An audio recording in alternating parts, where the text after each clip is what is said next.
আপনি কি জানেন সিলেটের আগে এর নাম ছিল শ্রীহট্ট, একটি জনপদ যেখানে ইতিহাস, সংস্কৃতি আর আধ্যাত্মিকতার গভীর ছাপ রয়েছে। এই জনপদে একসময় রাজত্ব করতেন হিন্দু রাজা গৌর গোবিন্দ। চারপাশে ঘন বন, পাহাড় আর নদীতে ঘেরা ছিল এই অঞ্চল। আর তারই মাঝে ১৩০৩ খ্রিস্টাব্দে আগমন ঘটে এক আধ্যাত্মিক যাত্রাবরের। তিনি ছিলেন হজরত শাহজালাল রহমতুল্লাহি আলাইহি।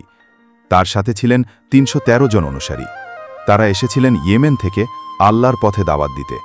তাদের আগমনে শ্রীহট্টে এক নতুন দিনের সূচনা হয়। শান্তি, মানবতা আর আধ্যাত্মিক চেতনার বাণী ছড়িয়ে পড়ে এই জনপদে। শাহজালাল রহমতুল্লাহি আলাইহির আধ্যাত্মিক প্রভাব এতটাই গভীর ছিল, মানুষ ভালোবেসে এই অঞ্চলের নাম দেয় জালালাবাদ। পরবর্তীতে ব্রিটিশ ও মুঘল প্রশাসনে এটি পরিচিতি পায় সিলেট নামে। কিন্তু ইতিহাস জানায় সিলেটের আসল শিকড় লুকিয়ে আছে শ্রীহট্ট নামের গভীরে। আর সেই শিকড়ে যিনি প্রাণ ঢেলে গেছেন তিনি হলেন হজরত শাহজালাল রহমতুল্লাহি আলাইহি। তার আগমন, তার শিক্ষা, তার দাওয়াত বদলে দিয়েছে এই জনপদের পরিচয় আর গড়ে তুলেছে একটি আধ্যাত্মিক কেন্দ্র, যাকে আমরা আজ সিলেট নামে জানি। আমি রুবেল আহমেদ শুভ। আপনি দেখছিলেন সুরমা নাট্য।